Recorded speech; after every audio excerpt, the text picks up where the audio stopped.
Vüsal stili, yenə də Vüsal stili. Vüsalı və Xırdalanda olan bütün bərbərləri salamlayıram. Vüsal, qardaşımız Dubaydan gəlir. Dedi birinci gedək Vüsalın yanına. Vüsal stili, qırxdıraq saçımızı. Dedim yox, birinci geyinmək lazımdır. Xoş gəlmisən mənim qardaşım. Çox sağ ol. Necə gəlmisən? Yox. Neçə ildir Dubayda yaşayırsan? 4 ildir qardaş Dubayda yaşayıram. 4 ildir, maşallah, maşallah. Yaş neçədir? 33.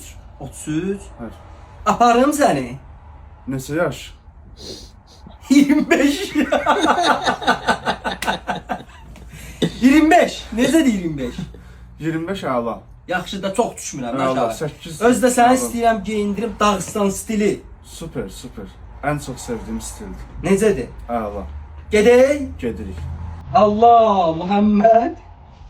Ya Ali.